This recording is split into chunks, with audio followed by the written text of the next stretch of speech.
Hello everyone, मैं एक नई कहानी में आपका स्वागत करता हूँ। उम्मीद करता हूँ आप और आपका परिवार स्वस्थ और अच्छे होंगे। तो आज की कहानी एक ऐसे पुलिस ऑफिसर के घर की है, जिनके घर में लगभग 3 लाश मिलती है और उसका फैसला जब कोर्ट का आता है आरोपियों के ऊपर, तो वो फैसला होता है 8 आरोपियों को मौत की सजा दी जाती है और 1 आरोपी को उम्र कैद की सजा। तो ऐसा कौन सा क्राइम उन्होंने किया था लगभग 8 से 9 लोगों ने मिलकर कि ऐसा फैसला आता है, वो भी 10 साल बाद। क्या कहानी, चलिए मैं आपको सुनाता हूँ। कहानी काफ़ी अच्छी होगी, मैं उम्मीद करूँगा आपको पसंद आएगी। तो चलिए कहानी को शुरू करो, आप चैनल को सब्सक्राइब कर लीजिए। तो कहानी है कि income tax officer Ravikant Mishra की। ये घर में 3 लोग हैं। पहली उनकी माँ जिनका नाम पुष्पा, दूसरा उनका भाई नाम है योगेश और तीसरा उसकी भाई की बीवी यानी कि भाभी नाम है प्रिया। तो ये कहानी इसी परिवार के जो कि बरेली में रहते हैं, उत्तर प्रदेश के। तो तारीख है 22 अप्रैल 2014। तो 22 अप्रैल 2014 को रविकांत जो है मिश्रा को उसको ऑफिशियली तौर पे कहीं कुछ दूसरे शहर जाना होता है किसी काम की वजह से। और उसका फैसला उसका जो प्लान होता है उसके हिसाब से वो 23 अप्रैल को वापस आएगा, मतलब ये 22 को जाता है और 23 को आता है। तो 22 अप्रैल को अपने घर से रवाना होता है अपने दूसरे शहर जाने के लिए अपने काम की ओर से। अब तारीख आती है अगले दिन यानी कि 23 अप्रैल 2014। अब वो नॉर्मली सुबह में उठ के कॉल करता है, घर से आना रहता है तो अपना परिवार का हाल चाल लेने के लिए कॉल करता है। अब घर में घंटी तो बजती है लेकिन कोई तीनों में से उठाता नहीं कोई परिवार कॉल। तो वो भी घबरा जाता है। तो अब वो फिर कॉल करता है लेकिन कोई उठाता नहीं है। तो अगर आस-पड़ोस के लोगों को कॉल करता है वो कि और बोलता है कि ज़रा देखिए घर में कोई कॉल नहीं उठा रहा है, क्या बात है? तो उसी में से एक पड़ोसी वो घर में आता है, देखता है कि ताला लगा हुआ है। तो वो फ़ौरन अपना घर जाता है और कॉल करके बताता है कि आपके घर में ताला लगा हुआ है और कोई रिस्पॉन्स नहीं आ रहा है। मैंने दरवाज़ा भी पीटा, आवाज़ भी दिया। तब वो थोड़ा घबरा जाती है, क्या बात हुई कि कोई गेट नहीं खुला है, पीटने के ऊपर कॉल नहीं उठा रहा है। तो वहाँ से फ़ौरन जहाँ गया रहता है, लगभग 11 बजे के लगभग में वो वापस अपनी जगह बरेली आ जाता है अपने घर। अब आता है तो देखता है गेट लगा हुआ है, दरवाज़ा पीटने पे कोई खोल नहीं रहा, आवाज़ कोई नहीं दे रहा, रिस्पॉन्स कोई नहीं दे रहा। तब वो देखता है कि साइड की जो खिड़की है, वो लोहे जो रड होता है लोहा का, वो काटी गई है। अब वो देख के मतलब उसका दिमाग हिल जाता है कि क्या हुआ? इसके बाद जब वो खिड़की देखता है उसका होश भी उड़ जाता है और काफ़ी घबरा जाता है। इसके बाद वो पीछे जाता है, पीछे एक रास्ता आता है गेट, तो देखता है कि गेट की मतलब वो गेट है वो ब्रेक किया गया है, तोड़ा गया है। अब ब्रेक टूटा हुआ है तो कुंडी तो खुली हुई है, तो अब पीछे से अंदर जाता है तो देखता है सीढ़ी पे पुष्पा की उसकी माँ की लाश पड़ी हुई है। फिर वो ऊपर जाता है तो ऐसे ही मतलब घबरा गया, अब मतलब अब अपनी माँ का लाश देख के जो हाल होगा आप भी समझ ही सकते हैं। अब वो ऊपर जाता है तो बेडरूम में 2 लाश और पड़ी होती है, एक उसकी भाई की योगेश, एक उसकी भाभी यानी कि प्रिया की। अब इसके साथ बाहर आता है, मोहल्ले वाले आते हैं, वो लोग भी देखते हैं, पुलिस को कॉल किया जाता है। अब एक इनकम टैक्स इंस्पेक्टर की घर पे 3 कत्ल, वो भी रातों-रात या फिर ये 24 घंटे के अंदर। इसलिए गया हूँ क्योंकि 22 अप्रैल को वो निकला था और 23 को वापस आया। तो 24 घंटे के अंदर 3 कत्ल इंस्पेक्टर के घर पे कोई आम बड़ी बात नहीं है, तो इस केस में बड़े-बड़े अधिकारी ने इन्वॉल्व हुए और दिलचस्पी दिखाई इसलिए क्योंकि काफ़ी बड़ा केस था। एक इंस्पेक्टर के घर पे ऐसा होना कोई छोटी-मोटी बात नहीं है। हो सकता है कि दुश्मनी भी हो सकती है, तो पुलिस वाले जो बड़े अधिकारी होते हैं वो पूछताछ करते हैं इनके परिवार से, फ्रेंड से कि क्या आपकी कोई दुश्मनी है? प्लस पड़ोसियों से। तो सब जो मतलब ओवरऑल निकलता है वो यही निकलता है कि क्या ना कोई दुश्मन, इनका व्यवहार काफ़ी अच्छा है इन लोगों का। तो ऐसा दुश्मन कोई है नहीं इनका। फिर वहाँ के जितने भी छठे बदमाश होते हैं, जो चोरी-चपाटी करते हों, लूट-पाट करते हों या फिर सब वो पैसे लेके छोटे-मोटे सॉरी, पैसे लेके मर्डर भी करते हों। उन सभी को छठे बदमाशों को बुलाया जाता है, मतलब एक लिस्ट तैयार की जाती है, उसके बाद थाने में बुलाया जाता है। और इधर जब घर की तलाशी होती है तो देखा जाता है कि जो घर में पैसे, गहने रखे हुए थे, वो सब गायब हैं। दरवाजे जो लॉकर का होता है वो टूटा हुआ है, वो सब गायब है पैसे और जेवर। फॉरेंसिक टीम भी आती है वहाँ पे अपना देखती है लेकिन वहाँ से कोई ऐसा सबूत नहीं मिलता जिससे कोई भी कातिल तक पहुँचा जाए। कोई भी कातिल तक पहुँचाने कोई सबूत मिलता नहीं फॉरेंसिक टीम को, यहाँ हाथ खाली। तो जो मेंबर मतलब जो पकड़ा गया था क्रिमिनल्स को जिनकी लिस्ट बना के प्रॉपर तैयार की छँटे हुए बदमाश की वहाँ की, तो उनमें से भी कुछ ख़ास मिलता नहीं है और पुलिस के हाथ खाली। उसी समय एक नए वहाँ के एसपी आते हैं रविंदर गौड़। नए-नए एसपी वहाँ पे आते हैं और ये मामला काफ़ी बड़ा था, इंस्पेक्टर इनकम टैक्स के थे, तो उनका मामला बड़ा था। तो केस शायद इनको मिलता है, ये इनको मिलता है, अब ये अपने तरफ से इन्वेस्टिगेट करते हैं, पूछताछ करते हैं फिर से। तो कुछ खास मिलता नहीं इनके खिलाफ, इनके परिवार के खिलाफ। सभी बोलते हैं कि बहुत अच्छे लोग थे, बहुत अच्छे व्यक्ति थे, इनका बात व्यवहार करने का तरीका काफ़ी सज्जन था, बहुत ही अच्छा था। तो अब इधर तो जो पूछताछ की गई थी छठे बदमाशों से, तो कुछ पता चलता नहीं है, कोई होता नहीं है। तो अब ये जो पुलिस नए एसपी आए हुए थे, वो पूरा मतलब जो हो सकता था पॉसिबिलिटी वो सभी तरह से करते, लेकिन कुछ हाथ नहीं लगता।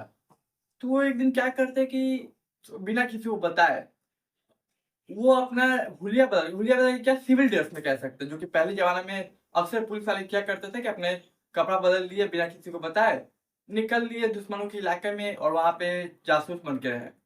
तो ये भी कुछ ऐसा ही करते हैं, अपने अपना जो पुलिस का वर्दी होता है, वो उतार देते हैं, सिविल ड्रेस पहन लेते हैं और इसके बाद ना ही पुलिस को इन्फॉर्म करते हैं, ना ही किसी और को इन्फॉर्म करते हैं, ना ही अपने गार्ड को करते हैं, ना ही वहाँ के एसएचओ को करते हैं और ये पहुँच जाते हैं इंस्पेक्टर के इलाका, जहाँ पे वो इंस्पेक्टर रहता था इनकम टैक्स, जहाँ पे ये क्राइम हुआ था। बस अपने ड्राइवर को बोल देते हैं किसी को बताना मत। तब ये पहुँचते हैं और उस मोहल्ले के उस एरिया के अच्छे से मुआयना करते हैं। अब मुआयना करते हैं 1-2 दिन कुछ दिन बीतते हैं, मुआयना करते कुछ हाथ लगता नहीं। चारों तरफ यही केस को लेके बात चल रही है कि रातों-रात ऐसा क्या हो गया? क्योंकि ये बात जो भी हुआ रात ही को हुआ था। पुलिस और फोरेंसिक का भी यही कहता है, क्योंकि जब पुलिस ने देखा था जो खून सूख चुका था और 22 अप्रैल को वो वापस गए, तो मतलब 22 अप्रैल को नहीं हुआ और 23 अप्रैल से पहले हुआ, खून सूख चुका था तो। तो रात को उम्मीद लगाया कि रात को हुआ, 12 घंटा पहले या 14 घंटा पहले ये कत्ल हुआ है। तब जब वो पूरा मोहल्ला एरिया में घूमते हैं, तो उन्हें कुछ मिलता नहीं है, बस चारों तरफ से यही बातें चल रही हैं।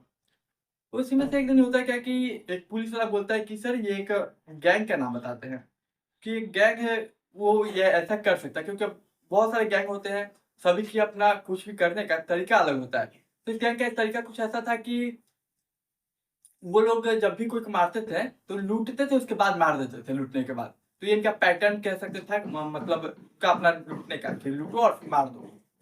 फिर इधर पुलिस को ये भी डाउट था कि इनकी दुश्मनी भी हो सकती है, क्योंकि इंस्पेक्टर के घर पे कोई कांड करना ऐसा कोई छोटी बात नहीं है। तो खैर ये तो निकलता नहीं है, क्योंकि वो इंस्पेक्टर खुद बोलता है कि ऐसी कोई दुश्मनी है नहीं मेरी। अब कुछ दिनों तक यूं ही मतलब घूमते रहते हैं एरिया में, लेकिन कुछ खास मिलता नहीं है। ऐसे ही एक दिन होता है क्या कि फिर वो मतलब कपड़ा बदल कर अपना बस सिविल ड्रेस में फिर एक दिन निकलते हैं बिना किसी को इन्फॉर्म किए, बिना सिर्फ ड्राइवर को पता रहता है, लेकिन ड्राइवर को मना कर देते हैं। इधर जब मोहल्ले में जाते हैं तो देखते हैं कि मतलब महिला है, जो कि उनको बड़े गौर से देख रही है बहुत देर से।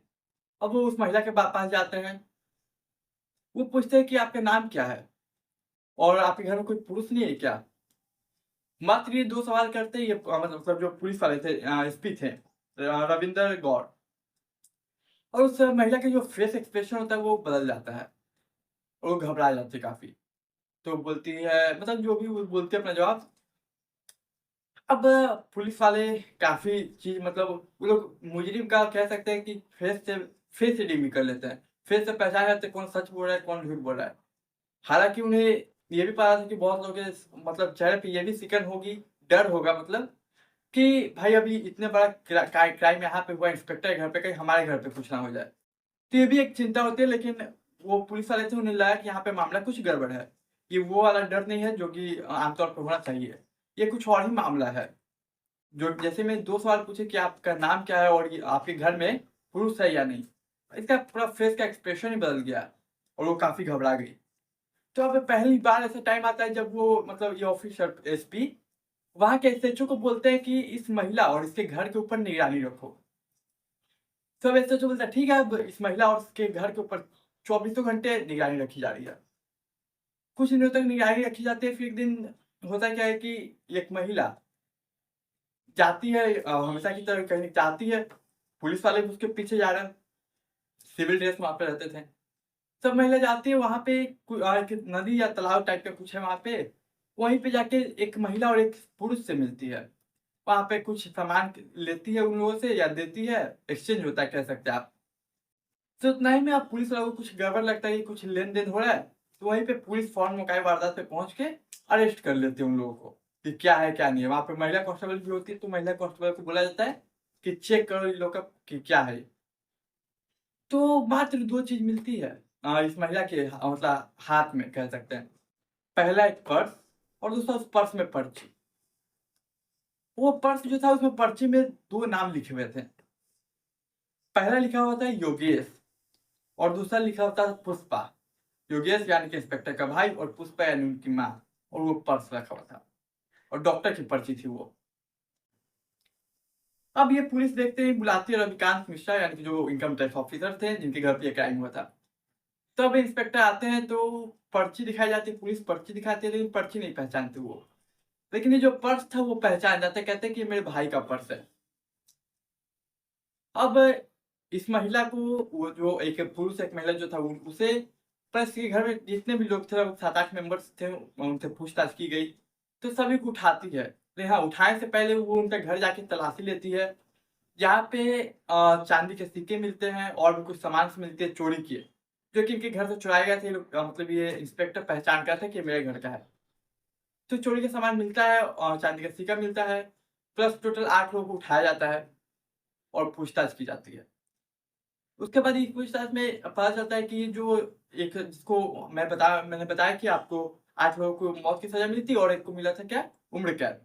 तो एक सोनार भी इसमें इन्वॉल्व होता है, जबकि उस सोनार को सोनार को सामान बेचा जाता है, उसे पता होता है कि ये इस घर का कत्ल हुआ है और यहीं का चोरी का सामान हम ले रहे हैं। अब दुकानदार को काफ़ी फ़ायदा हो रहा था, आधे दाम पे बहुत सारी चीज़ें मिल रही थी, तो वो भी कुछ बोलता नहीं है और इसका भागीदार बन जाता है इस क्राइम का। तो पुलिस अरेस्ट करती है। अब पुलिस पर काफ़ी सॉलिड सबूत है, 2014 की केस है ये। तो सॉलिड सबूत है, पुलिस के पास सभी एविडेंस है। चोरी किया गया सामान, प्लस रंगे हाथ पकड़ा गया वो पर्स और पर्ची, प्लस वो जो सुनार था वो खुद कबूल करके एक बयान मतलब देता है।